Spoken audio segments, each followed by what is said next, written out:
Evaluación de cargas muertas, vivas y sísmicas. Iniciaremos con el cálculo de cargas muertas. En columnas.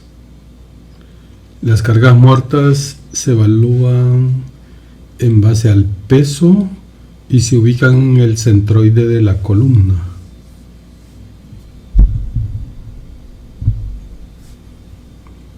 El procedimiento de cálculo es el que se muestra en la imagen. Se calcula el volumen del material. Luego, con el peso volumétrico, se puede calcular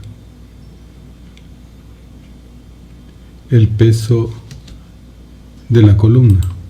Luego ubicar ese peso en el centroide de la columna, dirigiendo la fuerza calculada verticalmente hacia abajo.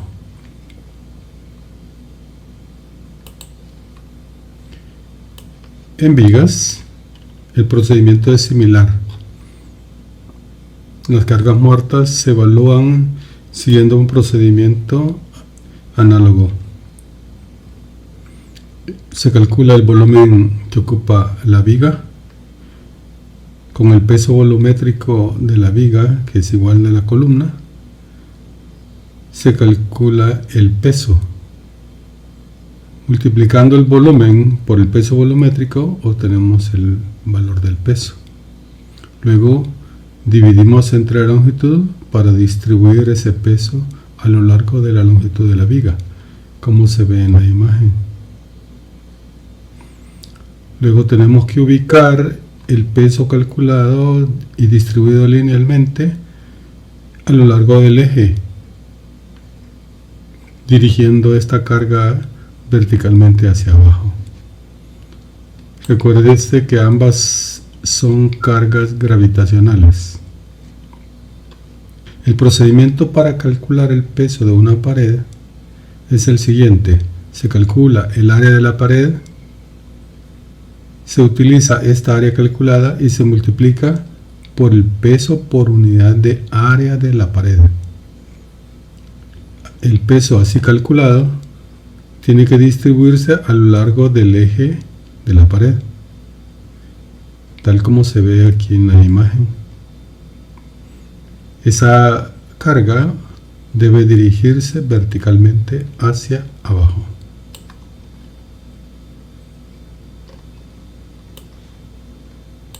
El modelo estructural de nuestro edificio es el siguiente: un conjunto de columnas y diafragmas en diferentes niveles, compuestos por losas delimitadas por vigas.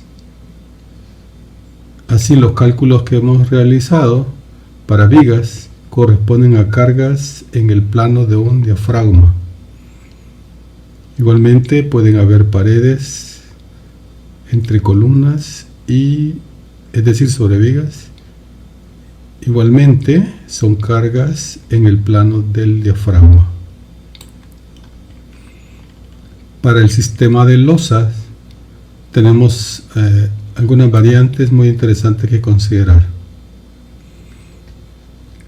Un tablero de losa es un espacio de la losa que va soportado por vigas perimetrales. Estas vigas perimetrales suelen ser las vigas principales del sistema estructural, es decir, de los pórticos. Sin embargo, a veces hay que soportar la losa apoyándola en vigas intermedias, denominadas vigas secundarias, con el propósito de lograr una apropiada distribución de las cargas de la losa, transmitiéndola a las vigas principales. La idea en el cálculo de las cargas sobre losa es producir un peso gravitacional a partir de una carga que está distribuida uniformemente sobre el tablero.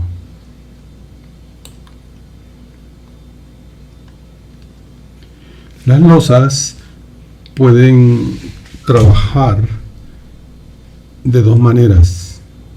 La primera a considerar es una losa que transmite cargas en dos direcciones. El patrón de falla de una losa de este tipo es como se ve en la imagen, con líneas a 45 grados que salen de los extremos del tablero, se intersectan y delimitan el área del tablero de la manera que se ve en la figura.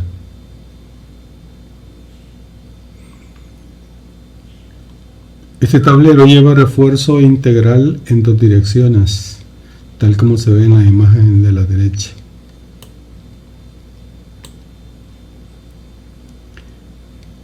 Cuando el tablero es cuadrado, las áreas tributarias que se forman son todas triangulares. Aquí hay que reconocer que las cargas que se transmiten a una viga, según el modelo, son cargas trapezoidales o triangulares. Pero con el propósito de ser prácticos, las cargas anteriores, la trapezoidal y la triangular, se calculan como cargas de intensidad uniforme, es decir, se calcula el total de la carga y se divide entre la longitud sobre la que está distribuida. Así se tienen modelos de carga uniforme. Estas cargas calculadas de esta manera tienen que trasladarse a los elementos de soporte, en este caso las vigas, tal como se ve en la imagen.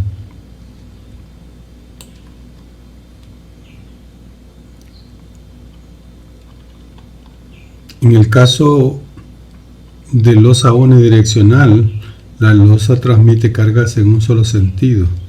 Esto se debe a las nervaduras que van orientadas en una dirección, como se ve en la imagen derecha.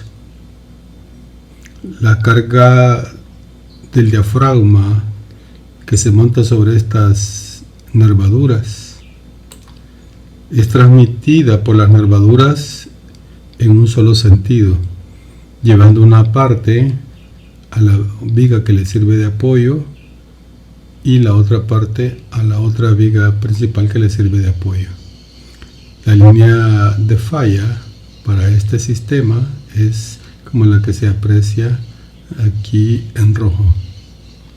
El modelo de distribución de cargas es de la manera que se aprecia en la imagen. Se divide el tablero por el centro, dividiendo el área del tablero en dos áreas tributarias.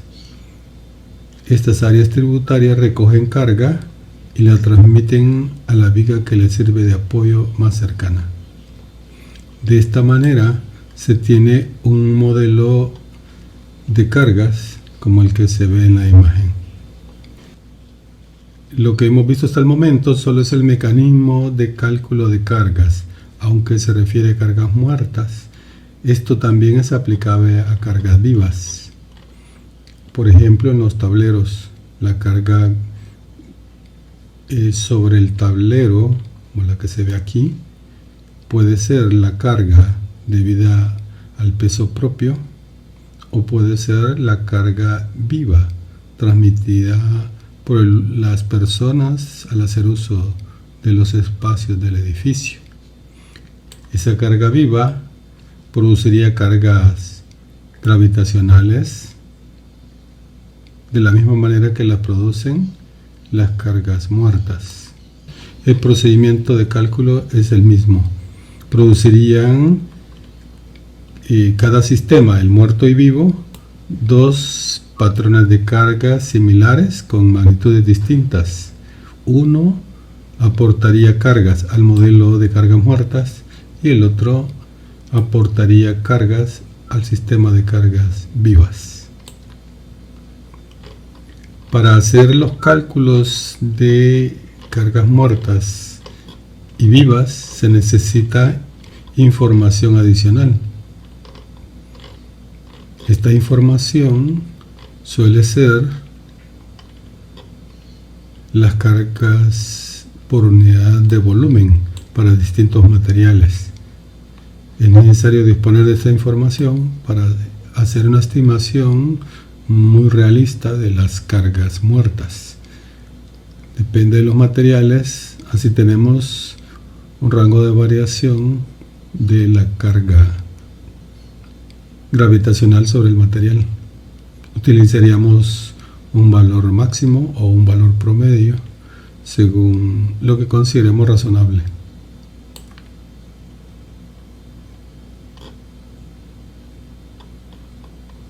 En el caso de cargas vivas, son cargas que estadísticamente se han evaluado en base al uso de la construcción. Estos valores de carga están dados, para nuestro caso, en el Reglamento para la Seguridad Estructural de las Construcciones. Es una norma local a la cual estoy haciendo referencia, y sus valores aparecen en la imagen. Véase que en la tabla de cargas vivas unitarias se tienen clasificado en base al destino, en base al uso, y se tienen los valores de carga viva instantánea y carga viva media. La carga viva instantánea es para hacer estimación de cargas por sismo, y la carga viva media es para calcular el modelo de cargas vivas gravitacional, que será utilizado en la estimación de las cargas últimas sobre la estructura. Procedimiento para evaluar la carga sísmica. Inicialmente, consideremos una clasificación de las estructuras agrupadas según la categoría de ocupación. Las estructuras se clasifican en grupos, para nuestro caso en 3 grupos. El primer grupo corresponde a edificaciones que son indispensables después de ocurrido un sismo. Algunas de estas edificaciones son hospitales, centros de comunicación, centros para atención de emergencias, subinstalaciones eléctricas, estaciones de bomberos y más. En el segundo grupo tenemos edificaciones que requieren operar inmediatamente después de un sismo. Incluye escuelas, edificios gubernamentales, museos, estadios, templos, salas de espectáculos, centros comerciales y más. En el tercer grupo está el resto de las construcciones.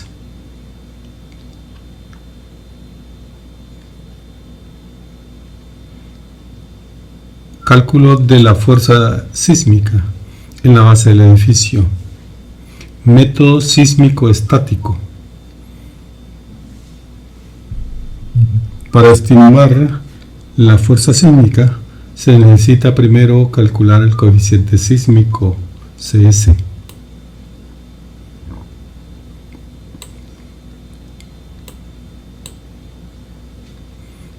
Este coeficiente indica la fracción de la gravedad que se traduce en aceleración horizontal. Si se hace un breve análisis, se tendría esta noción clara. Por ejemplo, primero, el cortante sísmico se calcula como el coeficiente sísmico por el peso sísmico. Entiéndase el peso sísmico como la carga muerta más la carga viva instantánea. Si hacemos una sustitución de estos términos, veríamos que la fuerza horizontal se puede expresar como masa por aceleración horizontal. El coeficiente sísmico se mantiene y el peso sísmico se puede calcular como masa por aceleración. De aquí se puede despejar el coeficiente sísmico y nos da que es aquí se puede despejar el coeficiente sísmico y nos da aceleración horizontal entre gravedad. Si la aceleración horizontal la expresamos como una fracción de la gravedad, se simplificaría la gravedad y ese sería el valor del coeficiente sísmico.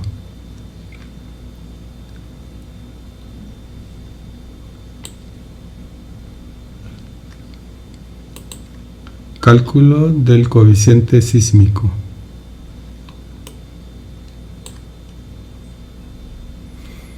El coeficiente sísmico CS se calcula en base a la expresión que se observa en la imagen.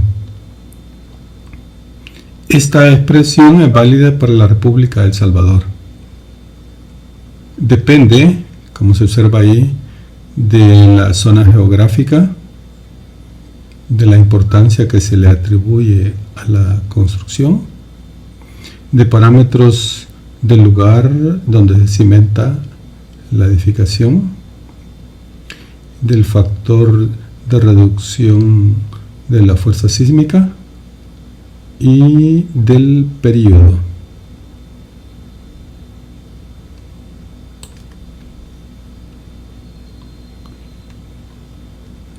El factor de modificación de la respuesta sísmica R es un factor que logra reducir la fuerza sísmica para las estructuras que son más dúctiles y logra aumentarla para las estructuras que son menos dúctiles. El periodo fundamental debe variarse entre dos valores, entre T sub 0 y 6 T sub 0.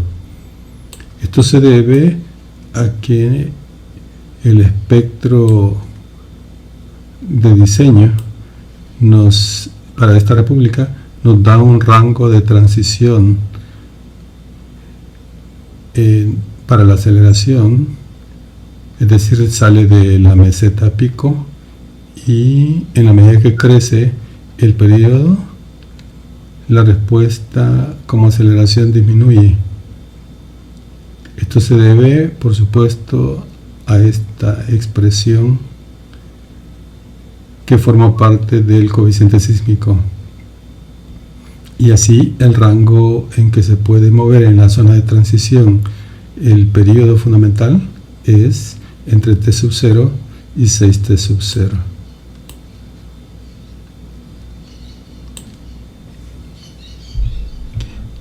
En esta expresión, el factor A representa la aceleración pico efectiva del terreno, correspondiente al máximo del nivel esperado del movimiento del terreno. A representa también una fracción de la gravedad y se utiliza para dimensionar la forma espectral representada por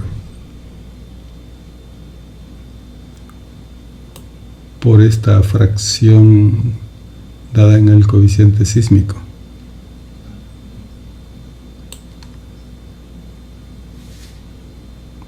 De manera que el término AC sub 0 representa una envolvente del espectro de respuesta de aceleración como fracción de la gravedad, con el 10% de probabilidad de excedencia en un periodo de 50 años.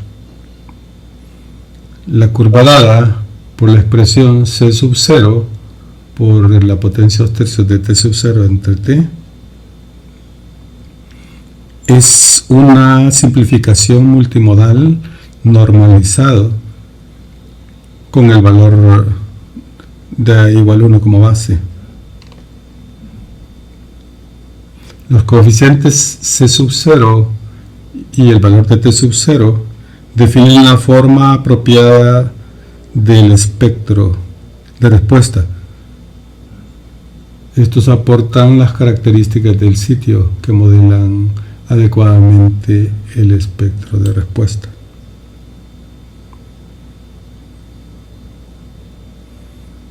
El límite inferior para el cociente T sub 0 entre T intenta asegurar un coeficiente sísmico mínimo igual al 3% de esta expresión, ahí C sub 0 entre R.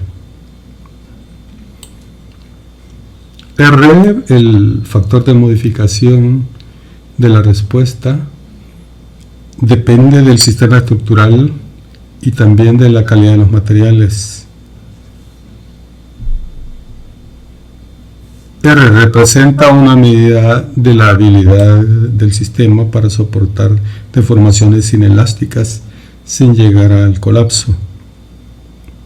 También R se puede entender como un reductor de carga de diseño para sistemas con mayor capacidad de formación inelástica.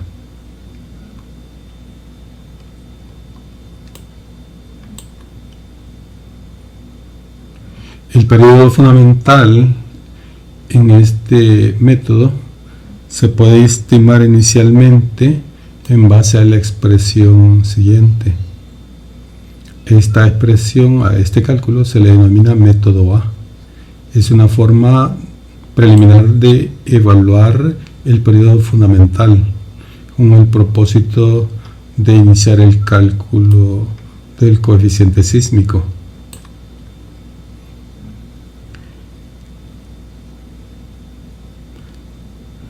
En esa expresión, el coeficiente CT intenta fijar el límite inferior del periodo.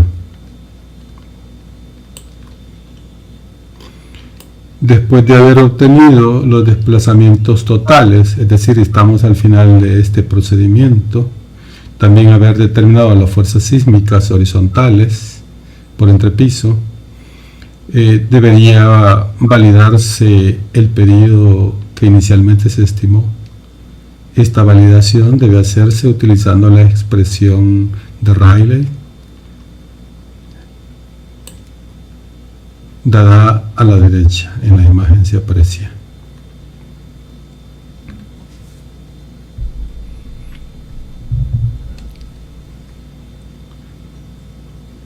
Distribución vertical de la fuerza sísmica. Hasta el momento hemos concentrado o calculado la fuerza sísmica y la tenemos ubicada en la base del edificio.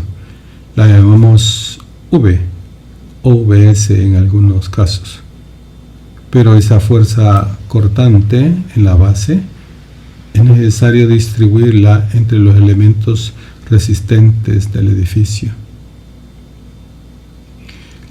La distribución vertical de esta fuerza, según la altura del edificio, es en realidad bastante compleja, ya que en esta distribución participan varios modos naturales de vibración. Para entender esta idea, considérese la siguiente imagen. Obsérvese el edificio modelado de la manera que se aprecia. Ahí ven los diferentes entrepisos y las concentraciones de la masa. Para simplificar el estudio o el modelado de este edificio, se reduce a un modelo de péndulo invertido de múltiples masas. En este modelo se puede apreciar con mayor facilidad las diferentes maneras en que las masas se pueden desplazar, dando lugar así a los modos de vibración. Cada uno de ellos representa un modo de vibración.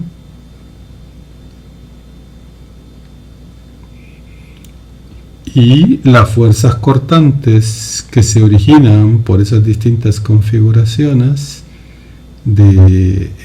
o modos de desplazarse durante un sismo produce una distribución de fuerza cortante, la cual acabamos de caracterizar como compleja, debido a la participación de los distintos modos.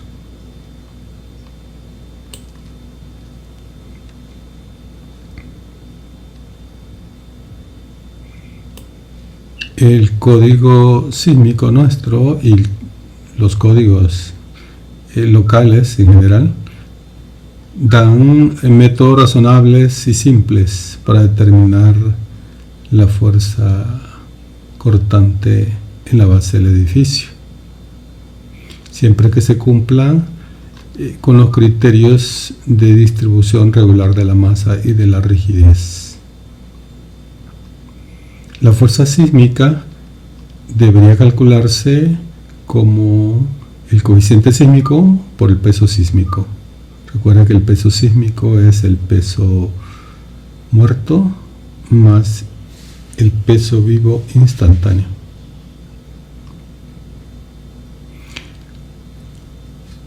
Luego podemos considerar la distribución de una serie de fuerzas horizontales, pero que están distribuidas a diferentes niveles, es decir, a niveles de los diferentes pisos, y se esperaría que la suma de todas esas fuerzas horizontales nos dé el cortante en la base del edificio. Aquí se introduce una variante, y es que se suman esas fuerzas, pero también se adiciona una en particular que denominamos F sub T.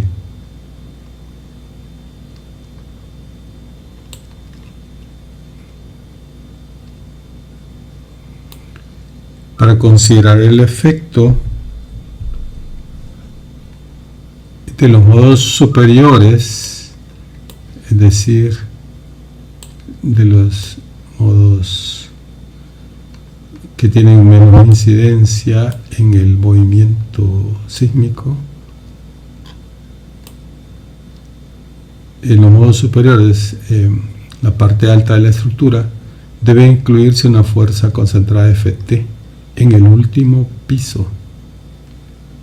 Este valor se tiene que sumar a la fuerza del último nivel. Según la norma local, esta fuerza Ft se calcula en base a esta expresión y está regulada tal como dice acá. Ft no debe exceder de la cuarta parte del cortante en la base del edificio.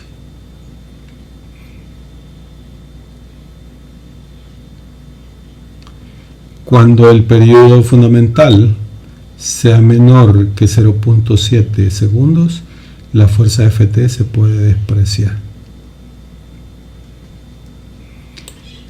Una vez que se ha determinado la fuerza Ft, es decir, una fuerza a nivel del último piso, se tiene que calcular la diferencia entre la fuerza en la base del edificio V menos Ft. Esta diferencia es la que debe distribuirse verticalmente, produciendo fuerzas horizontales. El modo de cálculo para estas fuerzas es en base a la expresión que se observa ahí.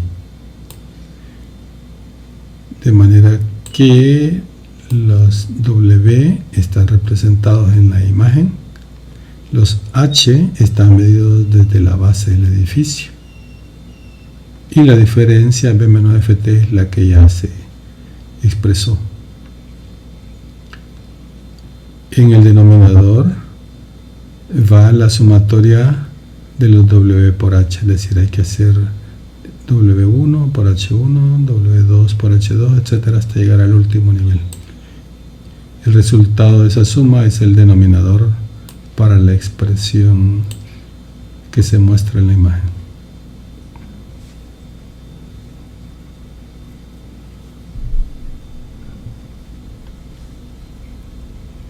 En cuanto al volteo de los diferentes entrepisos, En cada entrepiso, los momentos de volteo deben resistirse. Serán determinados en base a las fuerzas sísmicas antes mencionadas. Se calculan en base a esta expresión.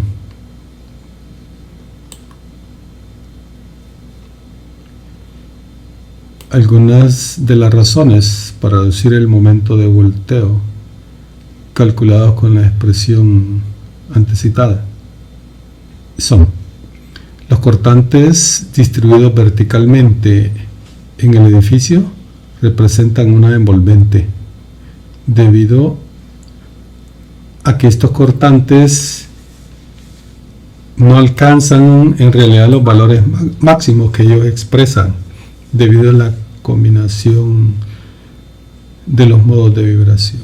Algunos aportan más fuerza que otros. Bajo la acción de los momentos de volteo, el borde de la cimentación podría experimentar un movimiento vertical hacia arriba muy pequeño por breves lapsos de tiempo, produciendo con esto una reducción sustancial de la fuerza sísmica, debido a que está cediendo en la base, como liberando energía, y consecuentemente el momento de volteo también se ve reducido. Y por último, considerar que los momentos de volteo no ocurren al 100% simultáneamente en las dos direcciones ortogonales. Distribución horizontal del cortante sísmico.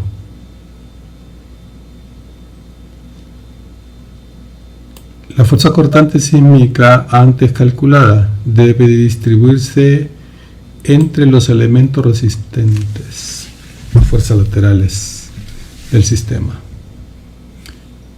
considerando por supuesto la rigidez del diafragma, que es la que logra la distribución de esa fuerza a todos los elementos que forman parte del sistema resistente.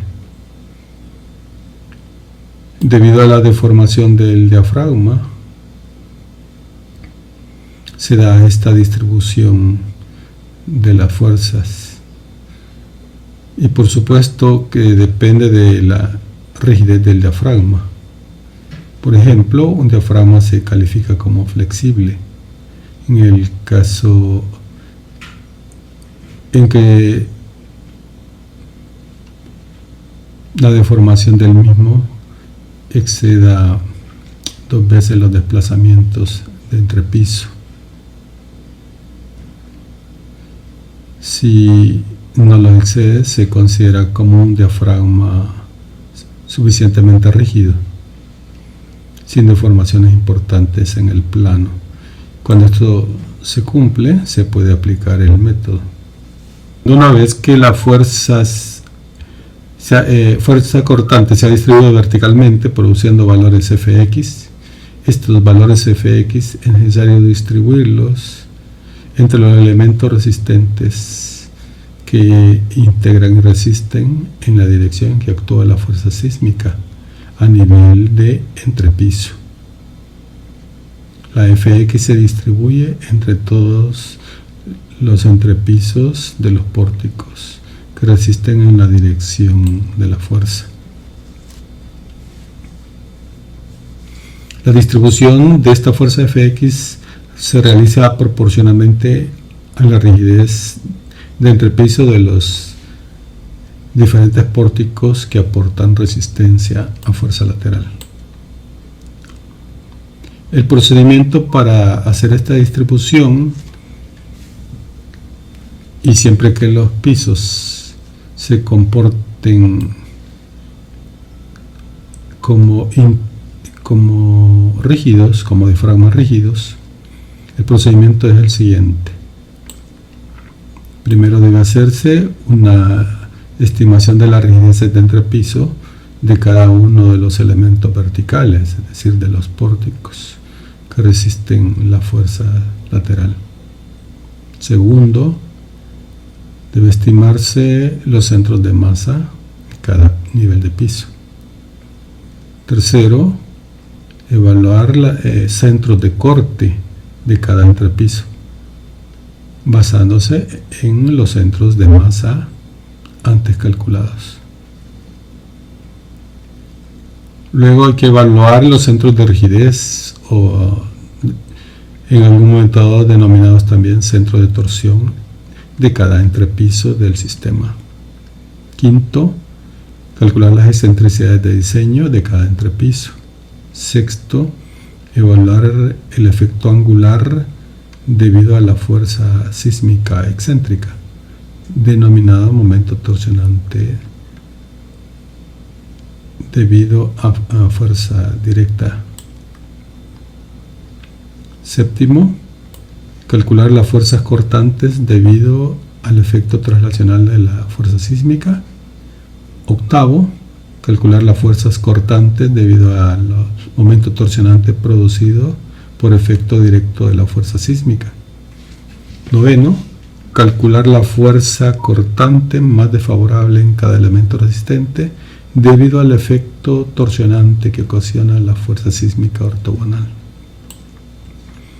Y décimo, calcular la fuerza sísmica cortante total para cada elemento resistente, sumando por supuesto las fuerzas antes calculadas debido a la traslación directa, a la torsión debida a fuerza directa y a la torsión debida a la fuerza ortogonal, de la cual no se toma el 100% sino el 30%. La operatividad del procedimiento anterior sería la que detallaremos a continuación.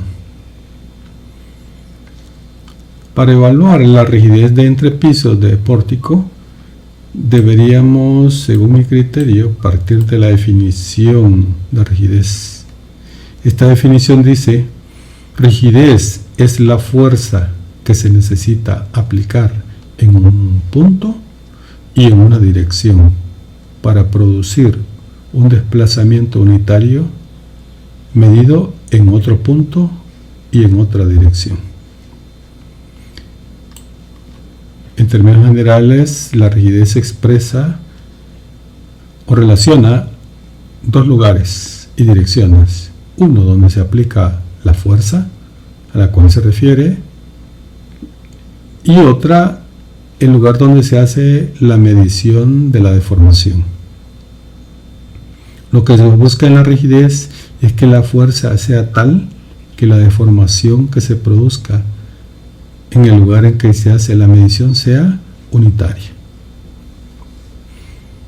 Si los dos lugares y direcciones, tanto para la fuerza como para la medición del desplazamiento, difieren, la rigidez se califica como indirecta, y si corresponden al mismo sitio y misma dirección, la rigidez se califica como directa.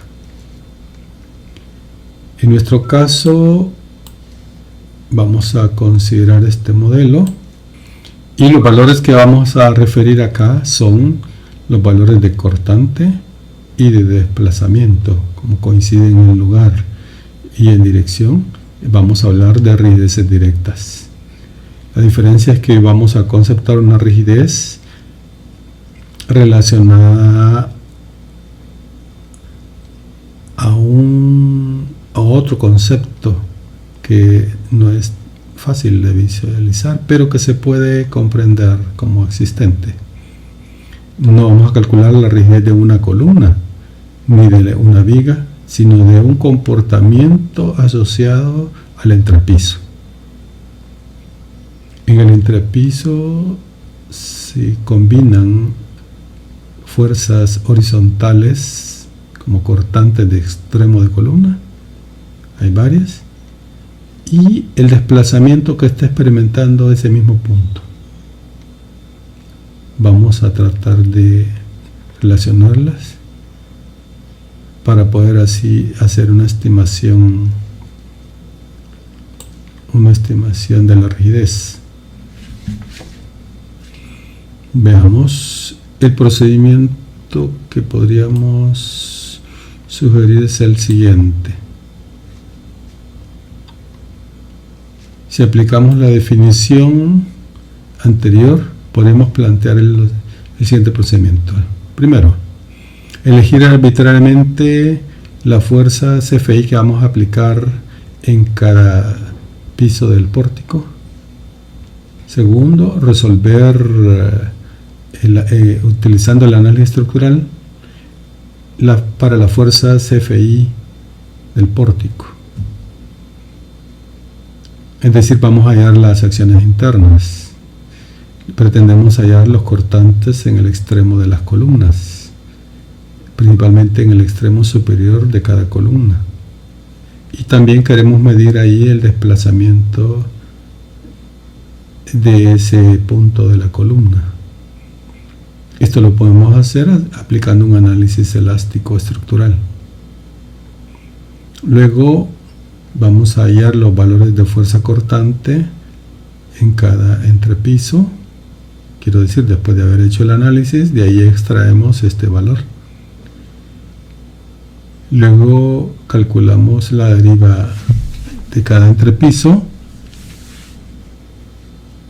obteniéndolo, según nuestro modelo, de una diferencia de desplazamiento. Por ejemplo, en el primer entrepiso sería el desplazamiento del primer piso menos el de la base, que es 0. Eso sería un desplazamiento x1, esa sería la deriva. En el caso del segundo entrepiso, tendríamos los desplazamientos x2, que son valores absolutos, el x1 de la base, hacemos la diferencia y esa es la deriva del segundo entrepiso. En el caso que sigue sería el procedimiento similar. La diferencia entre los desplazamientos de la parte superior de la columna y la parte inferior de la columna nos daría la deriva de ese entrepiso.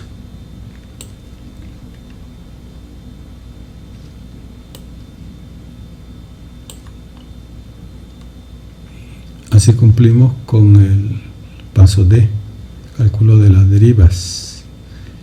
Luego podemos calcular la rigidez de entrepiso utilizando la expresión siguiente, esta expresión. Antes de eso, reconocer que la fuerza cortante de entrepiso se calcularía como la suma de las fuerzas cortantes en los extremos superiores de las columnas. Con esta información sí podemos calcular la rigidez de entrepiso. Cumpliríamos con el concepto. Revisemos este concepto. En ese entrepiso tenemos la fuerza cortante de entrepiso, BJ,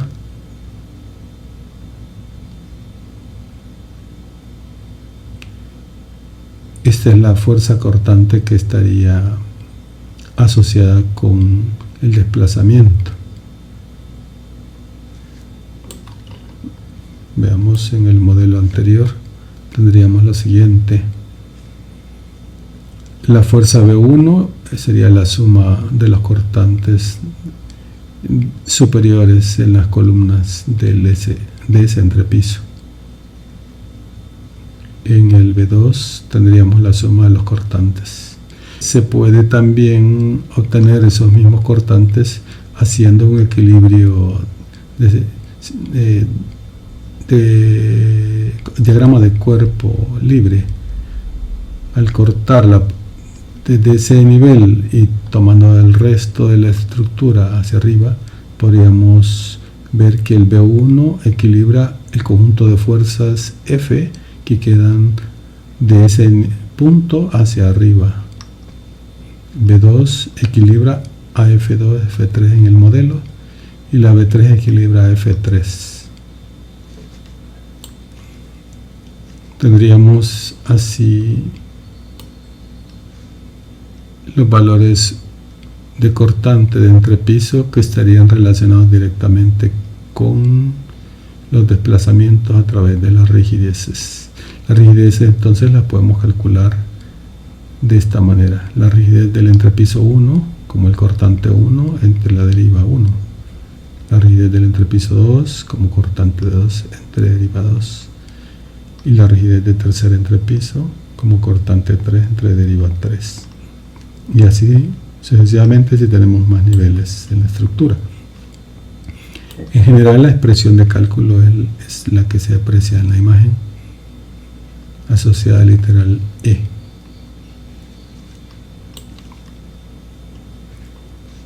Este corresponde al primer paso en la distribución de la fuerza horizontal de la fuerza sísmica. En el segundo paso de este cálculo tenemos los cálculos de los centros de masa. Por supuesto, necesitamos disponer del proyecto arquitectónico para poder hacer la estimación de los pesos sísmicos, en este caso de las cargas muertas y cargas vivas instantáneas.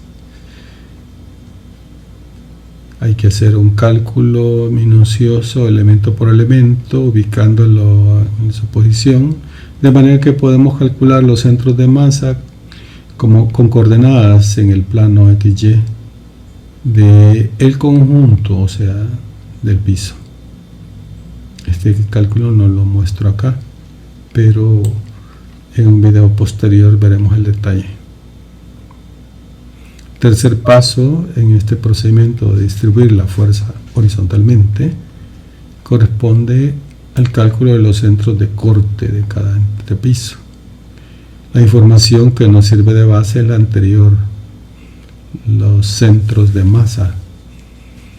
Es en los centros de masa donde se considera actuando la fuerza sísmica F de cada piso.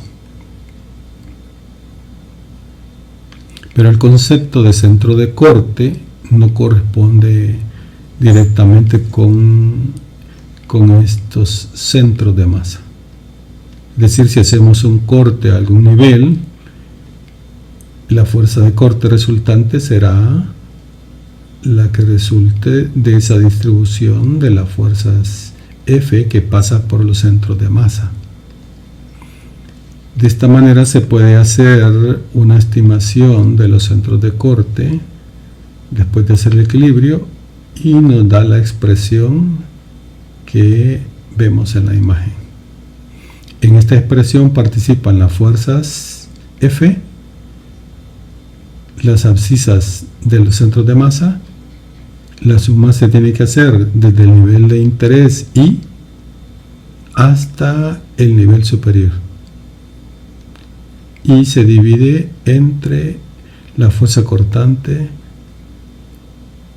que queda justo en ese nivel de interés, en ese entrepiso de interés, que el centro de corte se asocia con fuerza cortante. Ambos son valores de entrepiso, así que I es un entrepiso de interés. Arriba de él están los centros de masa con sus fuerzas, de los cuales hay que hacer esta sumatoria de productos y así obtener la abscisa del centro de corte en el entrepiso I de interés. De manera similar se hace el cálculo para la ordenada del centro de corte. Aquí tiene la expresión. No olvide que se hace una sumatoria desde el piso I, que corresponde o queda arriba del entrepiso I, hasta el último piso, el piso superior.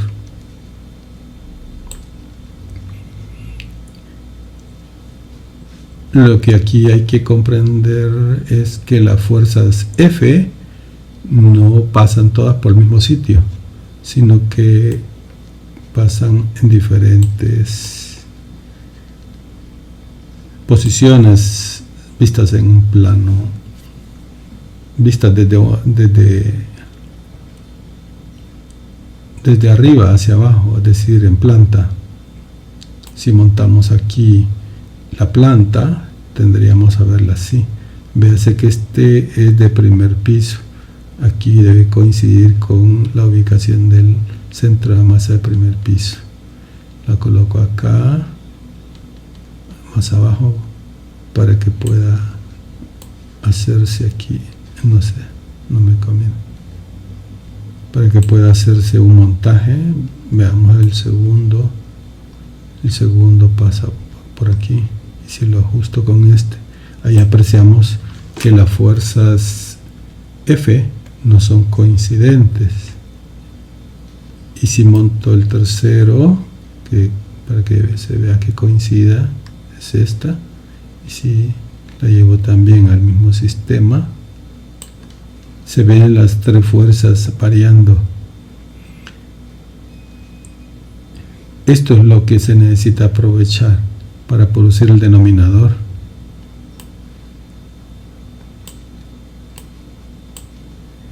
Si se va a calcular para el tercer entrepiso, tendría que ser solamente esta distribución. Si quiere calcular para el segundo, se tienen que considerar estas dos. Y si quiere para el primero, tiene que considerarse las tres. Ese es el concepto que están expresando estas fórmulas de cálculo para los centros de corte.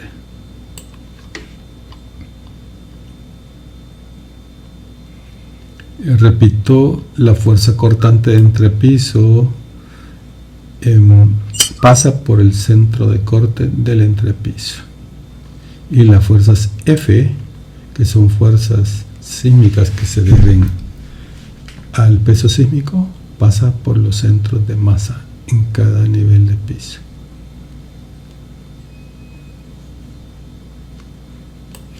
Le damos esta parte, de manera que la fuerza cortante horizontal en el entrepiso I en dirección X, B y X, pasa por el centro de corte del mismo entrepiso, cuya ordenada es YCI. Infiérase lo mismo en el caso de la fuerza cortante en la dirección Y, B y Y, pasando por el mismo centro de corte, con abscisa XI. Luego el procedimiento nos lleva al paso cuarto, la ubicación del centro de rigidez de un entrepiso. Este centro de rigidez, por supuesto que depende de las rigideces que están distribuidas en el entrepiso. La expresión que se utiliza para calcular este centro es la siguiente. Esta expresión considera las distintas rigideces que aportan resistencia en la dirección en que se está haciendo el cálculo, es decir, veamos, X es como un brazo con respecto al sistema coordenado, y la fuerza que puede hacer momento en base a esa configuración sería una fuerza ortogonal al brazo. Este producto da un momento de primer orden.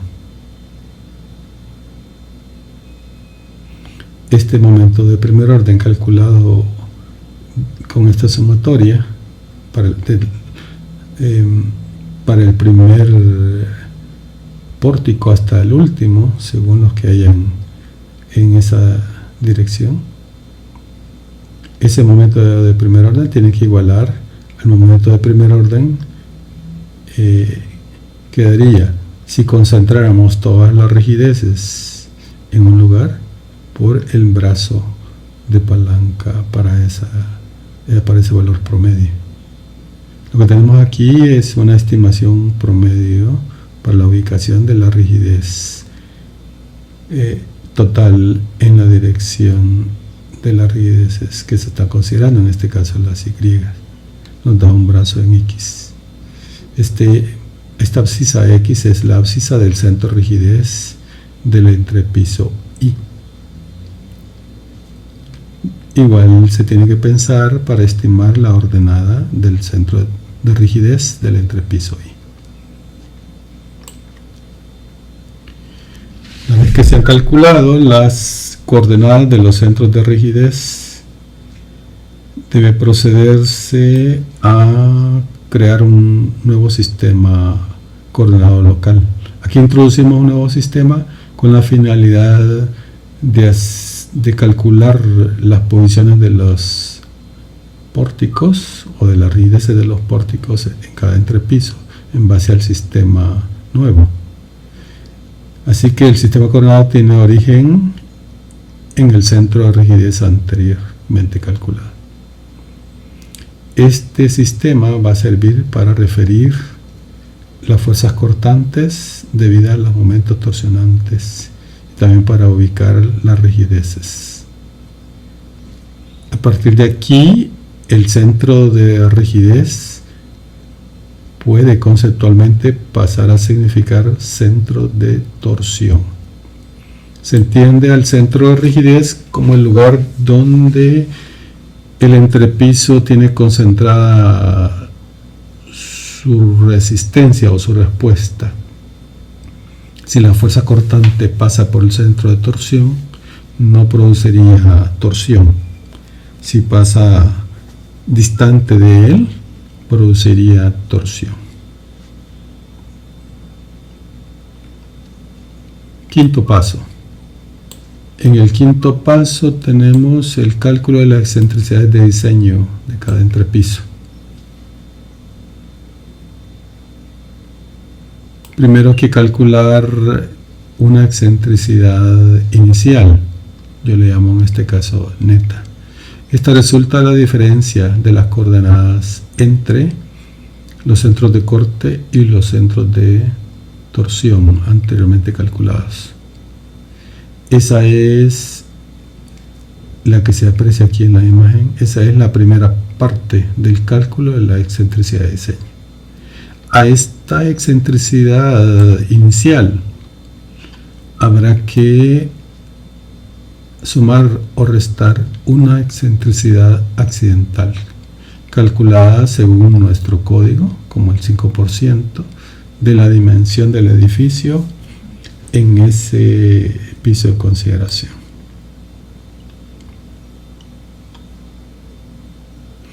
De esta manera se tiene como excentricidades de diseño en el entrepiso de análisis dos valores. Uno que resulta de la suma de la excentricidad inicial más la accidental y otra que resulta de la resta entre la excentricidad inicial y la accidental.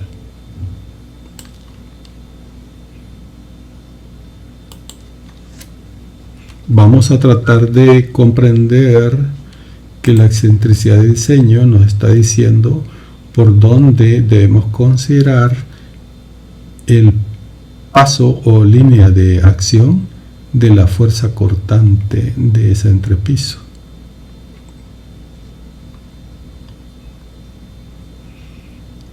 Como la fuerza horizontal ya no está pasando por el centro de torsión, porque ya vimos que primero, inicialmente se separa de él, y segundo, aunque no se separe, se va a separar por la excentricidad accidental. Como no hay duda que es distante, es excéntrico la acción de la fuerza horizontal con respecto al centro de torsión, debemos entender que se va a producir momento torsionante.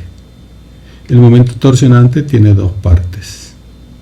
La primera parte es debido a la acción directa y el segundo es debido al concepto de accidentalidad de la excentricidad. El momento torsionante accidental se obtiene multiplicando la excentricidad accidental por la fuerza cortante del entrepiso. Lo interesante aquí es darnos cuenta que con estas excentricidades podemos calcular momentos torsionantes. Si tomamos la inicial y la multiplicamos por V, la fuerza cortante de ese entrepiso, nos daría un momento torsionante. Ese sería el momento torsionante por fuerza directa. Y el segundo nos daría un producto entre esta excentricidad accidental por la fuerza cortante. Ese sería el momento torsionante accidental. La suma de ambos nos da de nuevo un momento torsionante. Y diríamos que se debe a fuerza directa. Ese sería el concepto. Momento torsionante debido a fuerza directa.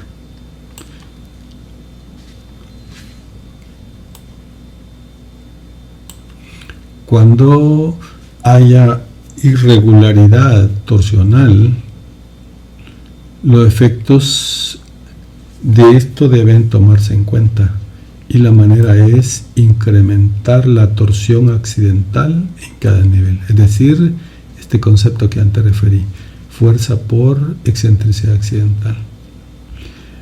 Incrementarla mediante el factor AX que está dado en esta expresión. Por supuesto que es función de los desplazamientos máximos y promedios.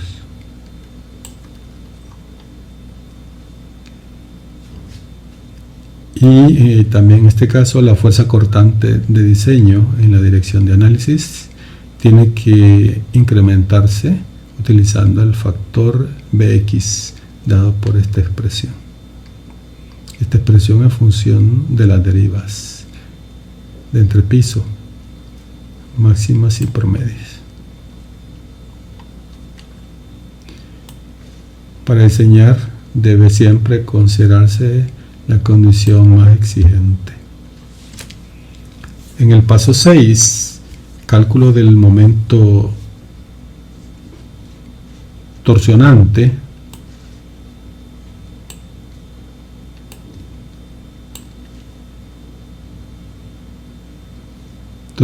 debido a fuerza directa. Esto se calcula en base a esta expresión.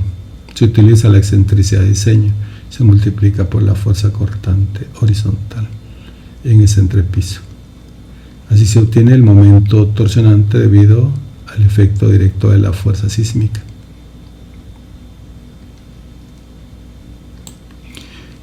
Considerando que las excentricidades de diseño no son una sino dos, debemos entender que cada expresión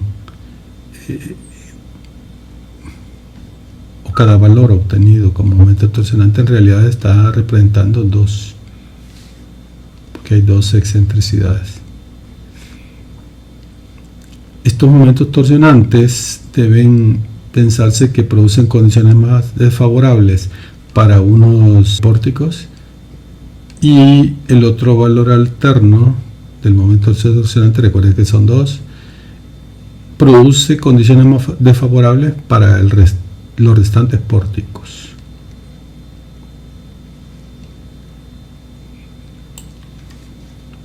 Para entender mejor, veamos a ver esto de la siguiente manera. En este modelo tenemos nuestra planta y tenemos las dos excentricidades representadas y la fuerza horizontal pasando por ellas. Como son excéntricas al centro de torsión, cada una produce un momento torsionante. Estos momentos torsionantes se van a equilibrar con fuerzas cortantes. Cada momento torsionante produce, veamos, el primero, produce un patrón de fuerzas cortantes como este. Es decir, afecta a todos los pórticos en todas las direcciones. Obsérvese, aunque el momento torsionante se debe a la fuerza V en la dirección Y, produce, vea, fuerzas cortantes en pórticos que van en esa dirección, pero también produce fuerzas cortantes en pórticos ortogonales. Esto es el efecto que logra la distribución de un momento torsionante. Del mismo modo, el otro momento torsionante produce, véase, acción. El efecto de este momento torsionante puede ser contrario a la acción sísmica directa. Por tanto, esta no sería la condición más desfavorable para estos pórticos. Pero para algunos pórticos produce una acción de corte que se puede sumar al efecto directo. Entonces este momento torsionante que estoy mostrando aquí es más desfavorable para los pórticos de la izquierda. El anterior es más desfavorable para pórticos ubicados a la derecha. Ahora puede comprenderse que los momentos torsionantes no se aplican a todos los pórticos indistintamente. Tiene que considerarse el efecto sobre cada pórtico en base a cuál de los dos momentos, tanto debido a fuerza en X como fuerza en Y, es más desfavorable para qué pórticos. Una vez que se hace este cálculo, se dispone de fuerzas cortantes máximas, es decir, más desfavorables por cada pórtico en cada entrepiso.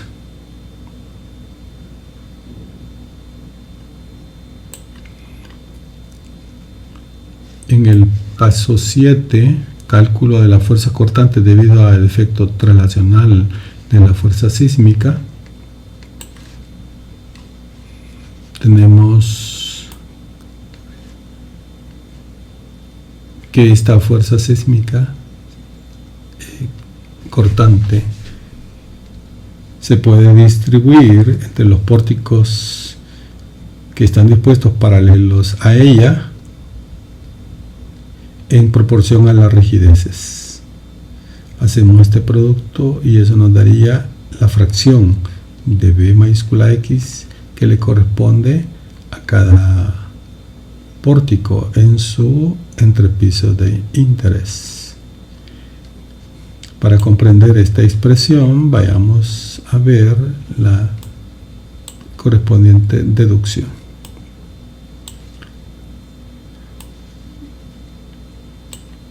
Consideremos esta imagen y consideremos que el sistema aún no se ha desplazado. Que por supuesto las acciones todavía no están dándose. Aplicamos la fuerza sísmica y lo que ocurre es que el sistema se mueve de esta manera. Recuerde que estamos considerando únicamente traslación. Cuando esto ocurre en cada uno de estos pórticos, en ese entrepiso, se producen fuerzas. Recuerde que la parte superior de sus columnas se está desplazando horizontalmente con respecto a la base de esas mismas columnas. De ahí que se vean como dos columnas, pero en realidad es la misma. En negro la base en ese entrepiso y en rosado la parte superior de la columna. Que haya ese desplazamiento induce fuerzas de corte. Estas fuerzas de corte afectan a los pórticos que van paralelos al desplazamiento y a la fuerza sísmica que produjo ese desplazamiento. Para comprender matemáticamente esto, veamos lo siguiente. Como cada pórtico aporta su rigidez y se ha desplazado una misma cantidad, la fuerza cortante en ese pórtico se calcularía como ese producto. Rigidez por desplazamiento. Rigidez de un pórtico por desplazamiento, que es común. Miren, el desplazamiento es el mismo en todos los pórticos. La rigidez es distinta. Y eso produce una fuerza de corte de ese pórtico en ese entrepiso. Luego, con esta fuerza cortante, podríamos hacer la suma.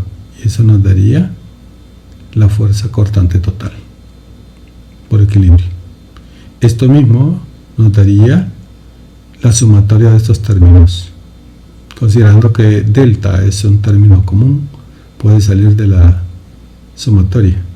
Y eso nos daría delta deriva por la sumatoria de las rigideces. Véanse que la sumatoria es de rigideces de todos los pórticos paralelos a la fuerza cortante de ese entrepiso que se está considerando. Se dice de la fuerza cortante de análisis. De aquí se puede despejar delta y nos da que es igual a Bx entre la sumatoria de las R y X. Pero la fuerza cortante B y X se puede expresar como la rigidez por el desplazamiento delta, y delta lo tiene aquí. Entonces sería fuerza cortante por la rigidez del pórtico de interés entre la sumatoria de la rigidez de todos los pórticos paralelos. Eso nos daría la fuerza cortante en el pórtico de interés de ese entrepiso. Eso se cumple cuando se hace el análisis en la dirección X, y también cuando se hace el análisis en la dirección Y.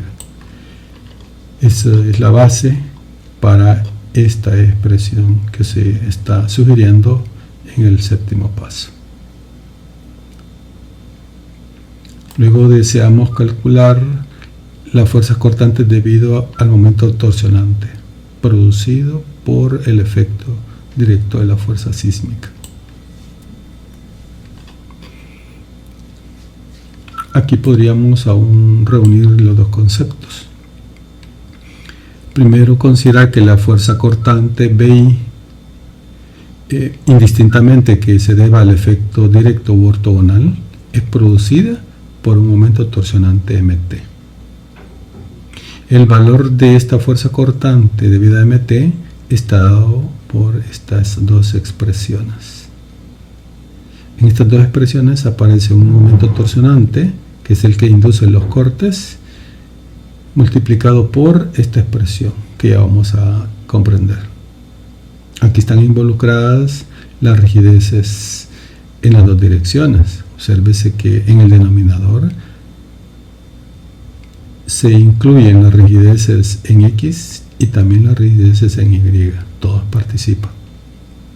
Pero en el numerador aparece solo una rigidez en la dirección X para producir cortantes en X, y la rigidez en Y para producir cortantes en Y. Aquí lo que hay que primero abstraer que el momento torsionante, sin importar el origen, está produciendo fuerzas de corte en cada entrepiso. Vayamos a ver la deducción de estas expresiones. Aquí tengo un escenario en el que podemos comprender esta deducción. Veamos deducción de la distribución de las fuerzas cortantes debidas a un momento torsor. Veamos, consideremos primero el modelo.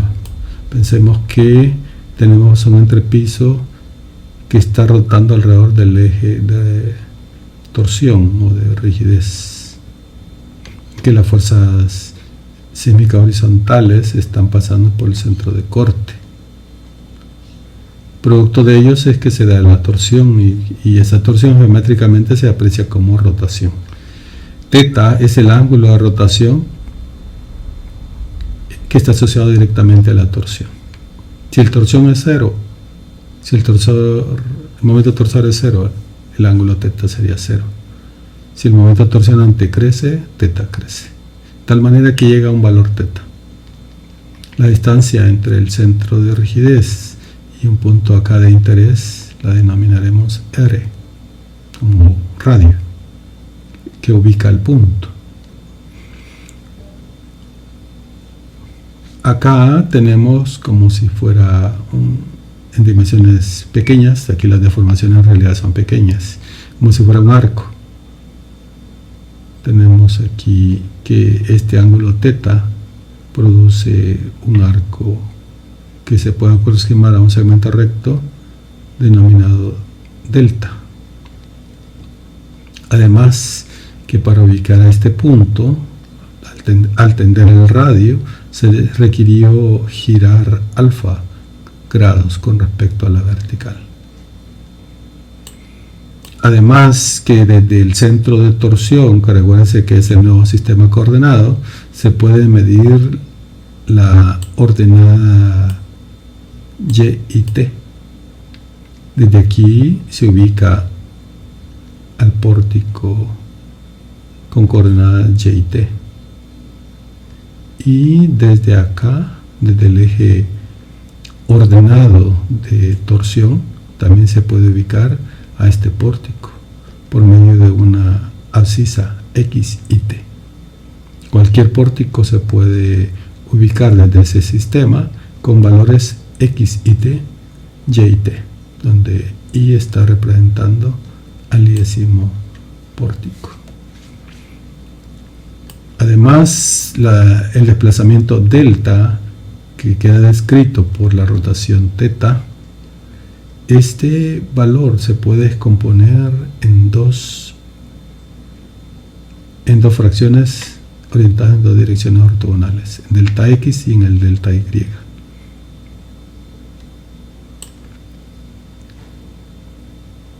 Bien, veamos matemáticamente cómo entender esto. Vamos a acomodar las expresiones aquí.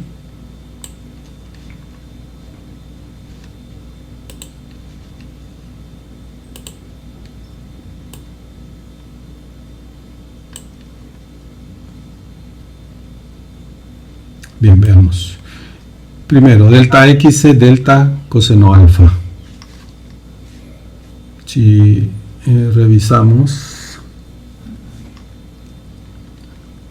el ángulo alfa que tenemos aquí, es el mismo ángulo alfa que tendríamos aquí. Y se lo podemos correlacionar también con estos desplazamientos.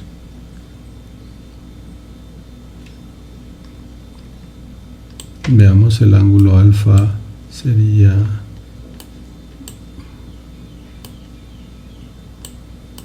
el que tendríamos nosotros aquí, porque está delimitado por dos paralelas. La vertical es paralela con esta vertical y la línea diagonal es paralela con esta. Entonces el ángulo alfa está ahí.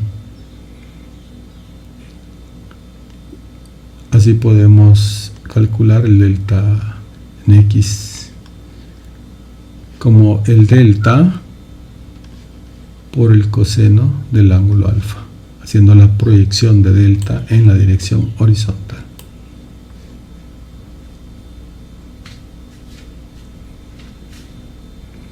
El delta Y se puede calcular como delta seno alfa. Y el delta se puede calcular como R por teta, como si fuera un arco. Ahí debemos considerar que teta es un valor pequeño para que pueda comprenderse a delta como un segmento recto que aproxima a un arco muy pequeño. Bien, a partir de acá podríamos entender que las fuerzas Fxt, esta, se puede calcular en base al desplazamiento delta X. Recuérdense que el pórtico al que hacemos referencia con esta fuerza reacciona ante los movimientos entendidos como derivas. Si se produce esta fracción de la deriva total, pero en la dirección X y se llama delta X, entonces se produce una fuerza Fx. Utilizando su rigidez, sería rigidez por delta X. Y el delta X es delta coseno alfa. Y el coseno alfa se puede calcular como Y y T entre R. Veamos eso. El coseno de alfa, aquí tenemos a alfa. Coseno de alfa sería el que divide este segmento, esto se llama Y y T, entre la diagonal R, correcto, Y y T entre R. Y el delta es R teta. Al colocarlo ahí se simplifica con R y nos queda R y X por teta por Y y T. Para el pórtico orientado en la otra dirección, es similar el comportamiento. Él reacciona a los desplazamientos verticales delta Y. La fuerza que produce se calcula como su rigidez por ese desplazamiento. Eso es F y T. Ese desplazamiento se puede sustituir por delta seno alfa. Y el seno de alfa nos daría el X y T, que sería este segmento que va de aquí hasta aquí, entre R. Pero delta es R teta, se simplifica R de nuevo y, perdón, estamos aquí. Y nos queda R y Y por teta por el X y T. Hasta ahí hemos entendido cómo se producen las fuerzas en cada pórtico de ese entrepiso. Estas fuerzas producen un momento torsionante que se puede calcular como la fuerza por la distancia, por un brazo. Sería la Fxt, Rix por teta por Y y T. Esa es una fuerza en X. Esa fuerza en X dista del centro de torsión Yt. Sería por Yt, como dijimos, es decir, la fuerza Rix por teta por Yt por el brazo Yt. Eso da origen al término cuadrático. Y para la otra fuerza, el momento torsionante se calcula como la fuerza Riy por teta por X y T por el brazo X y T. Recuérdense que va acá y el brazo es X y T. Eso da origen a los dos términos cuadráticos. Después de calcular estos dos momentos torsionantes, entendemos que ambos se deben a un solo momento. Este momento torsionante es igual a la suma de los dos momentos anteriores. Si lo sumamos y extraemos de ahí un factor común teta, tendríamos esta expresión. Despejando teta, podríamos ahora comprender que es igual al momento torsionante entre esta suma de términos. Recuérdense que aquí en realidad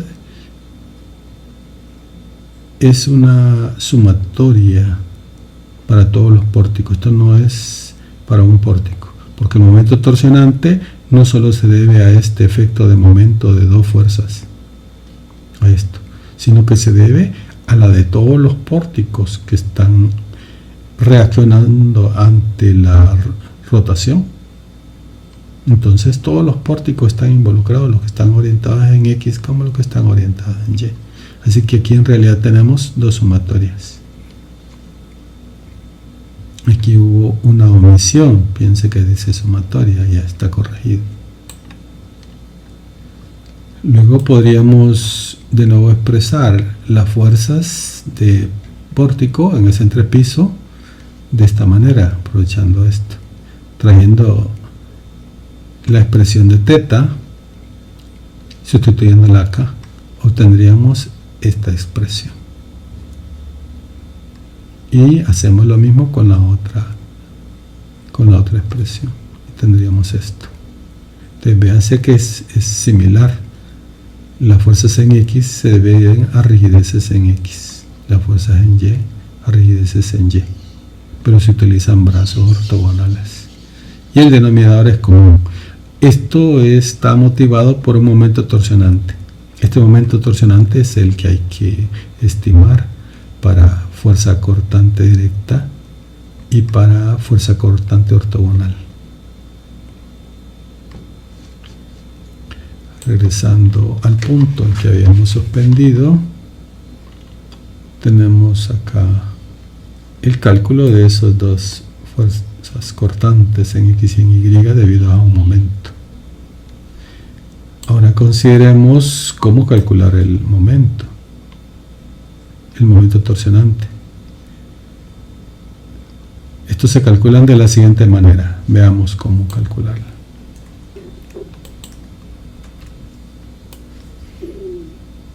Se calcula primero tal como lo habíamos visto arriba. Fuerza cortante por excentricidad de diseño. Aquí lo habíamos dicho. Pero aquí hay que considerar cuál es la dirección de análisis. Si la dirección de análisis es la X, eso se debe considerar en un 100%. Y simultáneamente se considera la fuerza en Y. Esta es considerada ortogonal, produce este momento torsionante, pero se reduce a un 30%.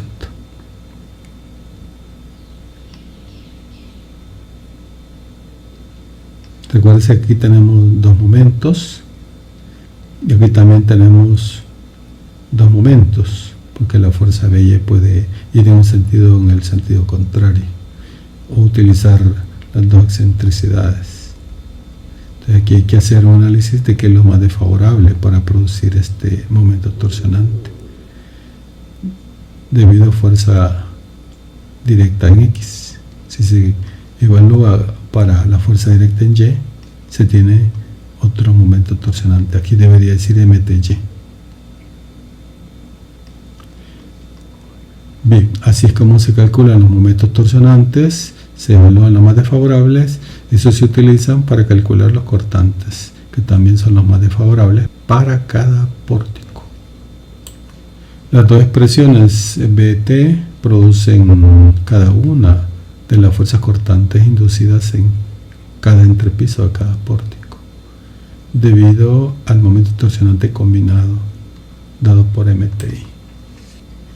Luego solo resta sumar las fuerzas cortantes más desfavorables, debidas a traslación, debidas a torsión por acción directa de la fuerza horizontal, y siempre las fuerzas cortantes debido a la acción de la fuerza ortogonal, es decir, perpendicular a la dirección principal de análisis, la que ya hemos calculado. Estas que están acá, estas acciones producen estos cortantes, que son las que se están sumando según el numeral 10. Con eso concluimos la distribución de la fuerza horizontal de la fuerza sísmica. Cálculo de los desplazamientos horizontales.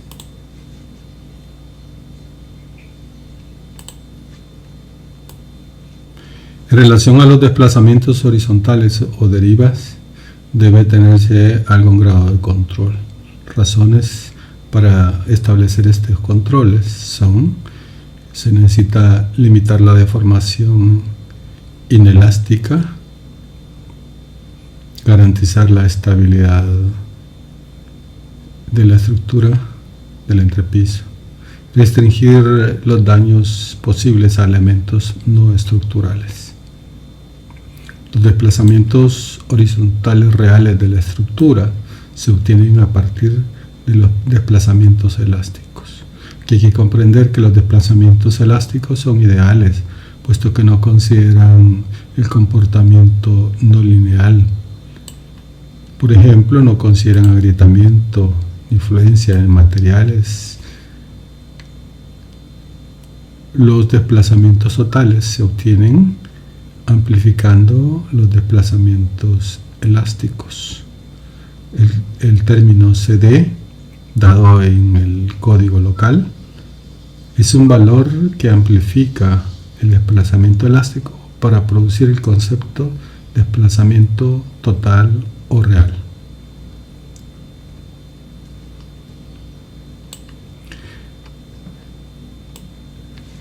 El concepto de deriva debe calcularse como la diferencia de los desplazamientos totales delta X. Piénsese que los delta Tx son desplazamientos totales de cada uno de los pisos de cada pórtico en la estructura. Como estos corresponden a movimientos absolutos, las derivas se obtienen por diferencia, porque estas representan valores relativos de desplazamiento horizontal de la parte superior del entrepiso respecto de la inferior. El valor de la deriva, que se calcula de esta manera, no debe exceder los valores límites delta ADM que están también dados en el código local.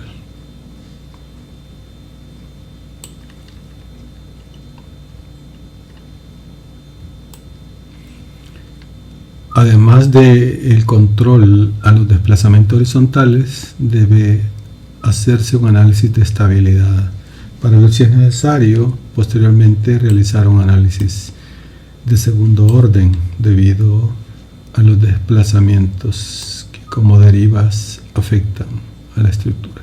El efecto P delta, el código local dice que no debe ser considerado cuando el coeficiente de estabilidad θ, cuya expresión está dada acá, sea inferior a 0.10. ¿Cómo entender este coeficiente de estabilidad? Veamos. Aquí tenemos una aproximación. Tenemos en un entrepiso, no únicamente hemos representado aquí un pórtico, hay una fuerza en el extremo del pórtico que denominamos Bx, si quiere Bxi, y aquí tenemos una Pxi. Si lo vemos como conjunto, esto es una suma de las Pxi y esta es una sumatoria de las Bxi, como quiera verse. Y aquí tenemos una deriva, que es un desplazamiento relativo de la parte superior, que es esta, respecto a la parte inferior del entrepiso. Este es el delta sub 0 de este entrepiso. Además tenemos un brazo de palanca que se forma desde la base del entrepiso hasta el nivel superior, que es por donde pasa la fuerza Bx. Calculando momentos con respecto a la base de la columna, tendríamos que la fuerza P hace el momento siguiente, Px por delta sub 0. Y el delta sub 0 es el delta entre CD.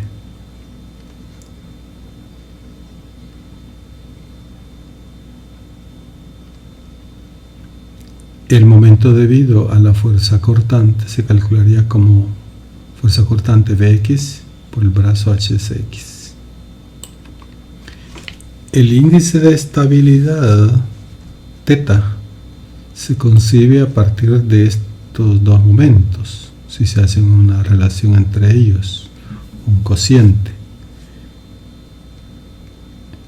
Entenderíamos que θ está expresando de alguna manera estabilidad. Veamos. MP es el momento que hacen las fuerzas que están desequilibrando al entrepiso, y MP son las fuerzas que están equilibrando, es decir, es la manera en que el pórtico, el entrepiso, responde a las acciones. El cociente de una entre las otras sería entre el estímulo, entre la reacción, se calcularía así: MP es Px por delta entre CD, y el MB es Bxhcx. Esta expresión es exactamente la que nos ofrece acá como índice de estabilidad, pero nos está diciendo en realidad qué fracción de la reacción representa las acciones externas, y nos dice que la norma nos dice que si esa relación que denominamos índice de estabilidad es inferior a 0.1, no tenemos problema en cuanto al comportamiento del entrepiso, y el efecto P delta no necesita ser estudiado. Además, la norma nos fija un valor máximo para este índice. La expresión es la que se ve aquí. En esta expresión tenemos ahí el término beta. Beta es la relación entre la fuerza demandada y la fuerza cortante proporcionada por el entrepiso en el piso X y el X-1, o sea, el anterior. donde ocurre la deriva. Esta relación beta puede tomarse conservadoramente como 1, hasta está sugiriendo que se tome como 1. Cuando el índice de estabilidad oscila arriba de 0.1 pero abajo del teta máximo, la norma recomienda incrementar la deriva cortantes y momentos, amplificándolos con este factor 1 entre 1 menos teta. Véase que teta, el índice, está entre 0.1 y el máximo.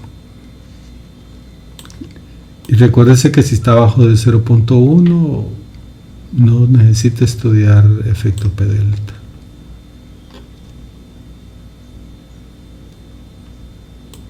Cuando está en esta zona, si necesita estudiar el efecto P delta. Además, cuando el índice de estabilidad produzca un valor que exceda al valor máximo, la interpretación es que la estructura en realidad está en riesgo por inestabilidad y se recomienda hacer un rediseño, es decir, modificar la robustez de columnas y de vigas para controlar de mejor manera los desplazamientos. Finalmente, algunas recomendaciones sobre regularidad estructural.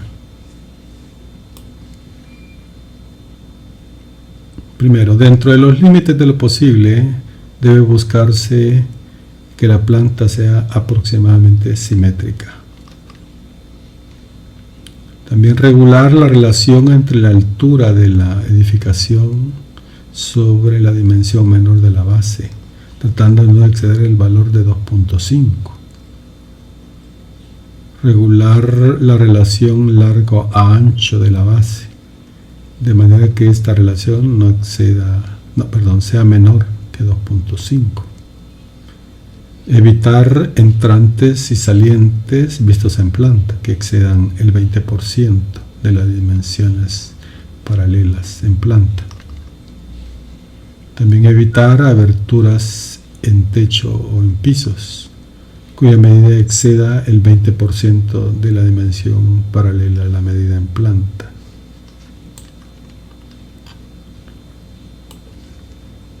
El peso sísmico de un nivel no debe exceder al peso sísmico del nivel inmediatamente inferior. Tampoco se recomienda que sea inferior al 70% de aquel valor.